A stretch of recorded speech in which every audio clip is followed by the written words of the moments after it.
시청자 여러분 안녕하세요. 의학의 다양한 이슈 속 인물을 만나 이야기를 나누는 DP 초대석입니다. 이번 시간은 박인숙 한국규제과학센터장님을 모시고 한국의 제약산업 발전에서 규제과학의 역할을 알아보는 시간을 갖도록 하겠습니다. 스튜디오에 박인숙 센터장님 모셨습니다. 센터장님 안녕하세요. 안녕하세요.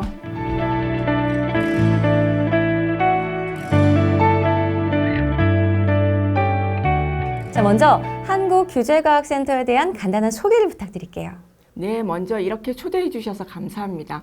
한국규제과학센터를 소개하기 전에 규제과학 개념에 대해서 먼저 설명드리면 좋을 것 같습니다. 바이오 헬스 산업이 대한민국은 물론 세계의 미래 먹거리 산업인 점은 누구나 인정하는 사실입니다. 그런데 바이오 헬스 분야인 식품, 의약품, 의료기기, 화장품 등은 우리 인체에 사용하는 제품이기 때문에 안전하고 효과적이며 품질이 우수해야 하는 등 엄격한 규제 기준을 통과해야만이 시장에 진출할 수 있습니다. 규제과학은 이런 규제와 관련한 의사결정을 과학적이고 합리적으로 할 수 있도록 지식, 개념, 도구 등을 만드는 과학의 한 분야입니다. 저희 재단법인 한국규제과학센터는 2022년 4월 규제과학 인재 양성을 목표로 식품의약품안전처의 설립 허가를 받아 탄생한 조직입니다. 그렇다고 인재 양성 사업만을 추진하는 조직은 아닙니다. 바이오 헬스 산업의 규제과학을 집중 연구해서 규제과학 인프라를 보다 체계적으로 구축하고 바이오 헬스 혁신 제품의 성장을 지원함으로써 궁극적으로는 국민 건강을 증진시키기 위해 규제과학 허브 역할을 하고자 하는 기관입니다.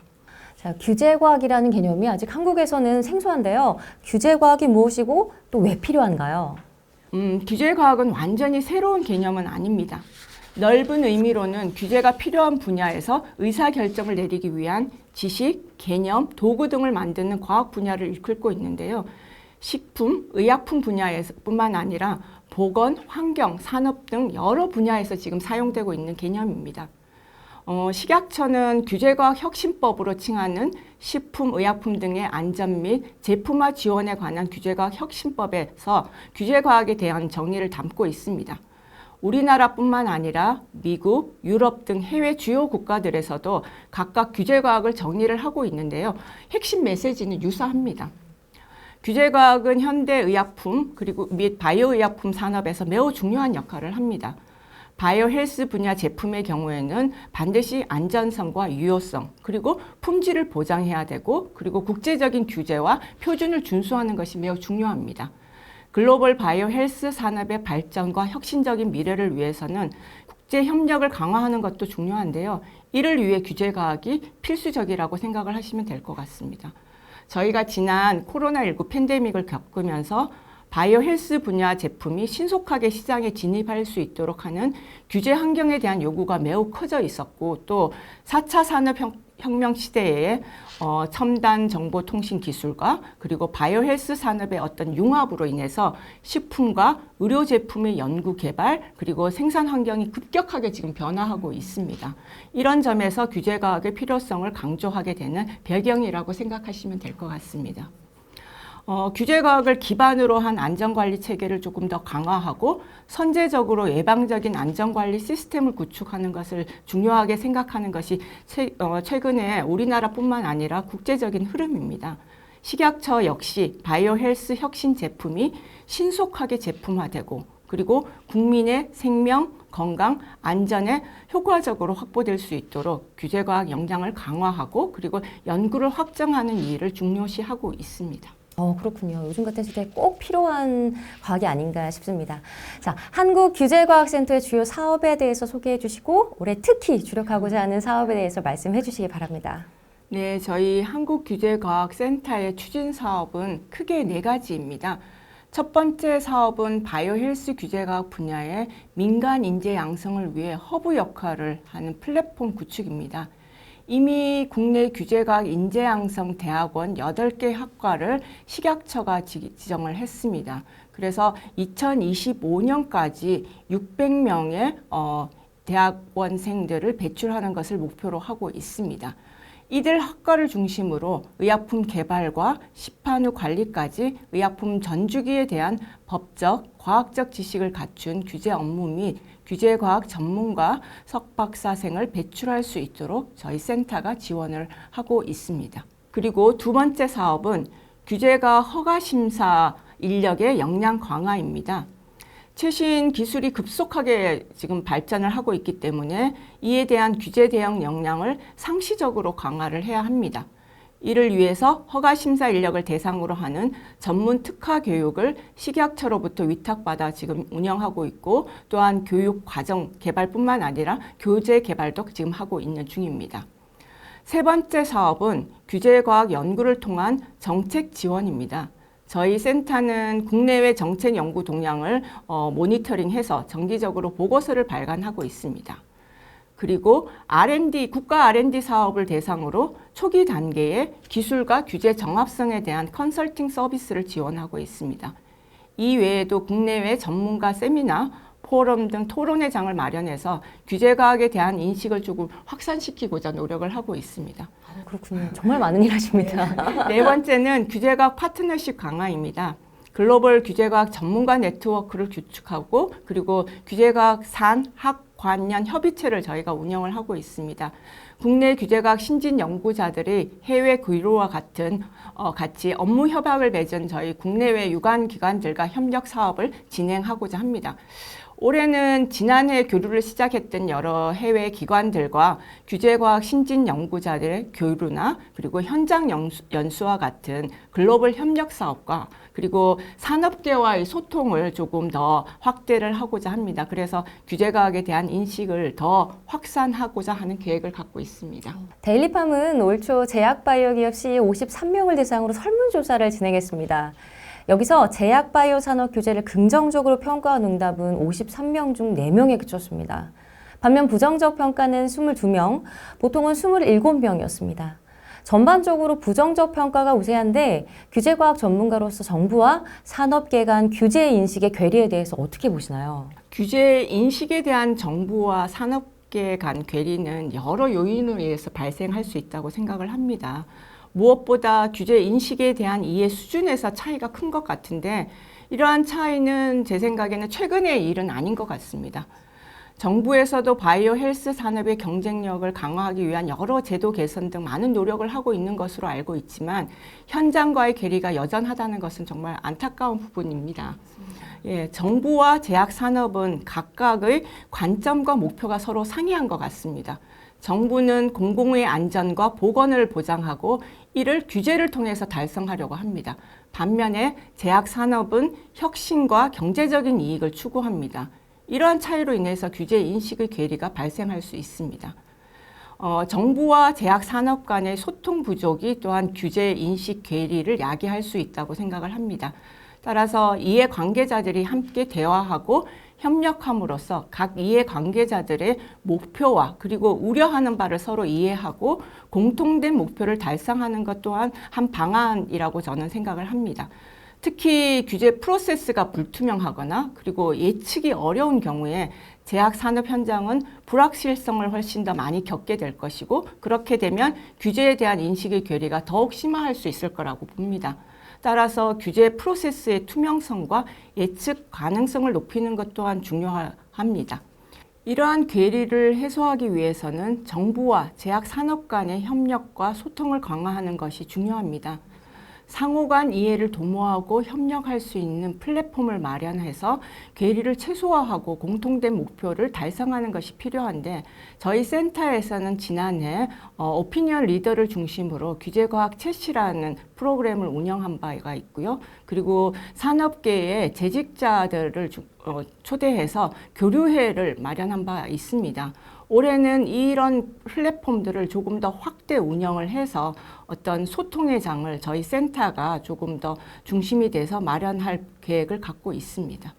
그렇군요. 정부와 제약산업 간의 이런 협력과 소통이 가장 큰 숙제라고 보여집니다. 자, 한국의 규제과학 수준이 글로벌 무대에서 표준이 될 정도로 인정받아야만 우리 기업들이 향후 글로벌 시장에 진출하는 데 도움을 얻을 텐데요. 현재 우리나라 규제과학 수준은 어떠하고 앞으로 얼마나 발전할 것으로 기대하시는지요? 우리나라의 규제과학 수준은 지금 점점 발전하는 과정이라고 생각이 됩니다. 아직도 성장 가능성은 높습니다. 한국은 최근 몇 년간 바이오 산업과 의료기기 산업에서 상당한 발전을 이루어왔고, 이에 따라 규제과학 분야도 점진적으로 지금 발전을 하고 있습니다. 미국의 경우에는 2006년경 FDA 심사자들의 역량 부족 문제가 미국 정부 내에서 대두가 되면서 규제과학이라는 용어가 사용되기 시작했고, 2010년에 정부가 관련 연구를 지원하면서 규제과학이 본격적 궤도에 올랐습니다. 유럽도 2010년부터 시작이 됐는데 2019년에 규제과학 전략 2025 보고서를 작성하면서 비로소 정부가 정식으로 지원을 하기 시작했습니다. 우리나라가 규제과학이라는 용어를 정의를 하고 개념을 확립하는 데 다소 늦은 감은 있습니다. 그렇지만 그간 규제 패러다임의 변화를 위한 노력은 끊임없이 이어왔다고 봅니다. 우리나라의 제약산업은 과학기술 분야에서의 성과를 바탕으로 더 많은 기술 혁신을 이룰 것으로 기대를 합니다. 이러한 기술 혁신이 규제과학 분야에서도 긍정적인 영향을 미쳐 규제과학이 앞으로 더 발전을 할 것이라고 생각을 합니다. 그런데 무엇보다 규제 투명성과 효율성, 그리고 국제적인 협력을 강화하기 위한 노력을 지속적으로 해야 할 것으로 예상이 되고요. 더욱 투명하고 예측 가능한 규제 프로세스가 제약, 바이오 산업의 성장과 혁신을 지원할 것이고, 또 무엇보다 국제 규제의 표준 그리고 국제 조화를 통해서 한국의 규제 과학이 국제적으로 더욱 인정받을 것입니다. 지난 8월에 시행된 규제과학 혁신법이 이제 연구개발, 인재 양성, 그리고 제품화 지원 등 규제과학이 나아가야 하는 방향을 담고 있습니다. 그리고 각계가 이런 방향을 같이 바라보고 잘 나아가게 하는 것이 저희 센터의 역할이 아닐까 생각을 하고 있습니다. 그렇군요. 이 규제과학 분야가 결국에는 제약 바이오 산업과 더불어서 시너지 효과를 낼 수 있을 것으로 보여집니다. 자, 의약품 생산, 품질, 관련 규제도 크게 강화됐습니다. 특히 GMP 기반 원 스트라이크 아웃 제도의 첫 처벌 사례가 나오면서 제약 바이오 업계의 우려도 커지고 있습니다. 이에 대한 합리적인 개선 방향은 무엇이라고 보시나요? 의약품 GMP 위반으로 인한 원 스트라이크 아웃 제도는 이번에 처벌 사례가 나왔다는 것은 제약 바이오 업계에 대한 규제가 강화되고, 그리고 또한 엄격하게 시행되고 있음을 시사하는 것이라고 생각을 합니다. 이런 상황에서 여러 합리적인 개선 방향을 좀 제안을 할 수 있을 것 같습니다. 그런데 무엇보다 저는 기업들은 제품의 품질과 관련된 GMP 규정을 엄격히 준수를 해야 된다고 생각을 합니다. 그리고 이러한 규정을 준수하기 위해서 어떤 교육이나 훈련 프로그램도 강화를 해야 되고, 동시에 내부 절차와 시스템을 개선을 해야 되는데, 이러기 위해서는 회사 내의 어떤 결정권자의 의지가 매우 중요하다고 저는 생각을 합니다. 그리고 제조 및 품질 관리 과정에서의 투명성을 높이고, 기업은 또 자체 감사와 품질 관리 시스템을 강화하면서 규제 당국과의 협력을 강화해야 합니다. 이러한 노력은 어떤 잠재적인 위험을 조기에 감지하고 그리고 예방을 할 수 있다고 생각합니다. 다만 이제 많은 화두가 되고 있는 규제 프레임워크에 대한 것은 산업의 변화에 따라서 지속적으로 개선이 이루어져야 된다고 생각을 합니다. 산업의 특성과 현실을 고려해서 조금은 유연한 규제 체계를 구축을 하는 것이 중요해 보입니다. 그리고 무엇보다는 앞에서도 말씀드렸지만 산업계와 정부 모두 안전하고 신뢰할 수 있는 제품을 제조하려면 서로 이제 소통도 강화하면서 규제 준수를 통해서 어떤 긍정적인 이미지를 구축하는 것이 중요할 것입니다. 이 외에도 한국 제약 바이오 산업 발전을 위해서 시급하게 요구되는 이 규제 변화는 무엇이라고 생각하시나요? 한국 제약 바이오 산업의 발전을 위해서 시급하게 요구되는 규제 변화가 여러 측면에서 고려될 수 있을 것입니다. 우선 신약의 개발 및 승인 프로세스가 더욱 효율적이고 빠르게 진행될 필요가 있습니다. 이를 위해서 규제 당국은 더욱 빠르게 심사도 하고 승인을 위한 프로세스를 꾸준하게 개선을 해야 됩니다. 그런데 이런 시스템의 개선뿐만 아니라 우리나라가 다른 FDA나 유럽의 어떤 허가심사 인력보다는 훨씬 적은 숫자입니다. 따라서 이런 허가심사 인력의 양적, 질적 변화도 필요하다고 봅니다.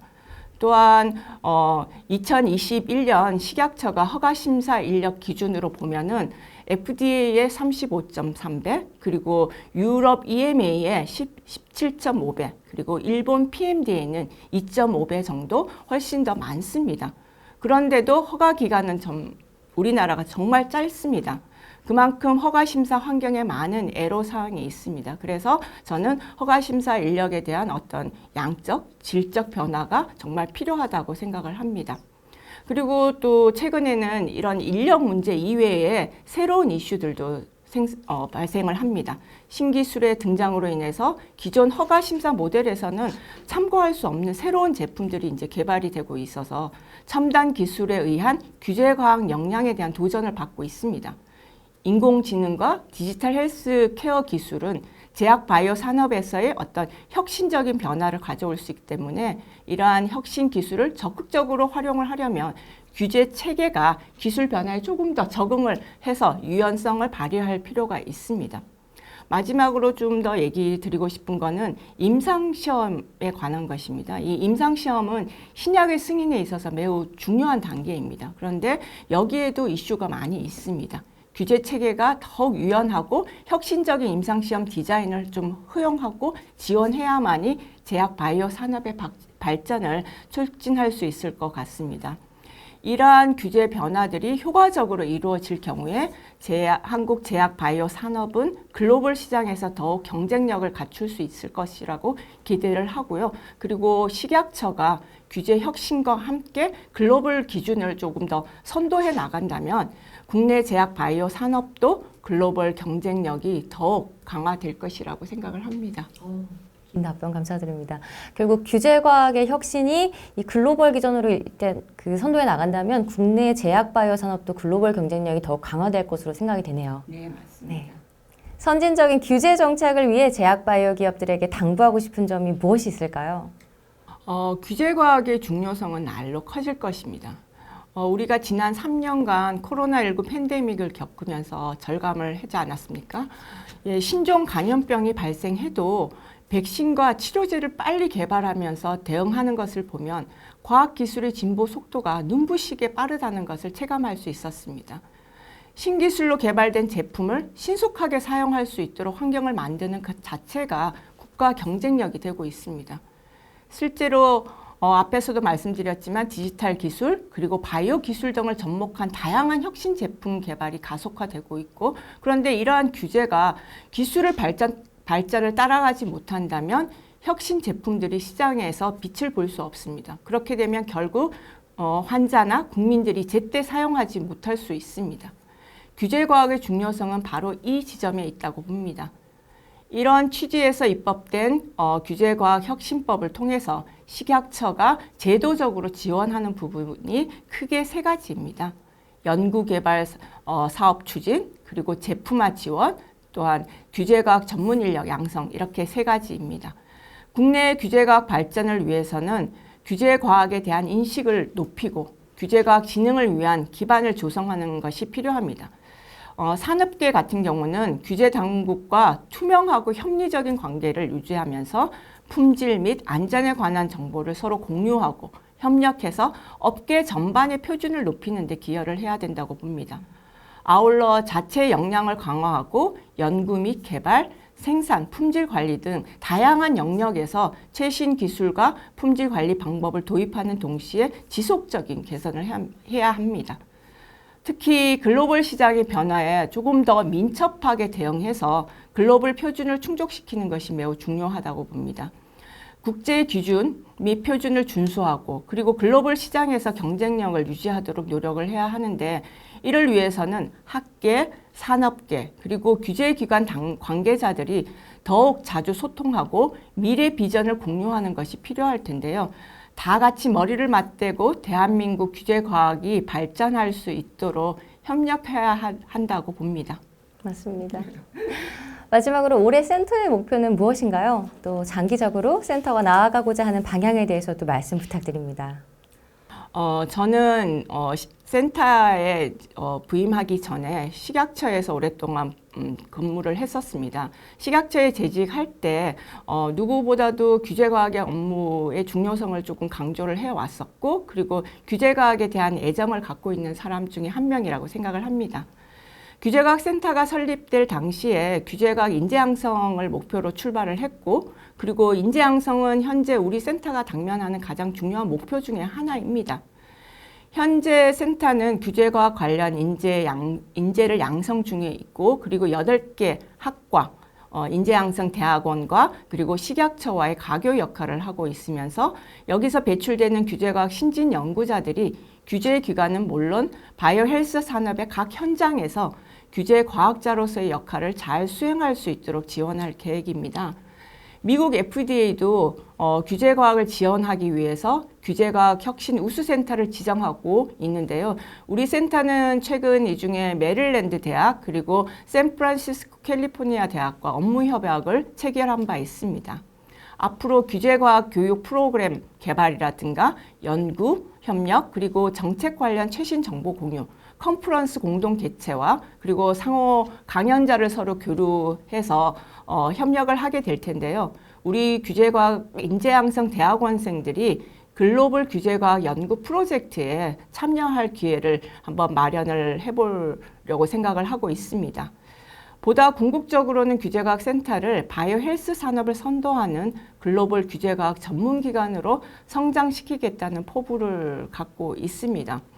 식약처 내부에서 소화하기 어려운 여러 가지 규제 정책 연구 그리고 규제과학 R&D를 지원을 해서 규제과학 발전을 위한 정책을 적극적으로 건의를 하고, 그리고 개선점을 제안하는 규제과학 싱크탱크 역할을 수행하는 것이 저희 최종 목표입니다. 저희 센터가 식약처 그리고 연구자, 학계, 산업 현장을 아우르고 연결하는 규제과학 허브로서 우리나라 규제과학 수준을 한층 더 끌어올리는 그런 주역이 되었으면 좋겠습니다. 그렇군요. 올해 가장 큰 이슈는 결국 규제과학 인재 양성으로 포커스를 맞출 수 있겠네요. 센터장님 오늘 좋은 말씀 너무 감사드립니다. 감사합니다. 지금까지 DP 초대석이었습니다. 감사합니다.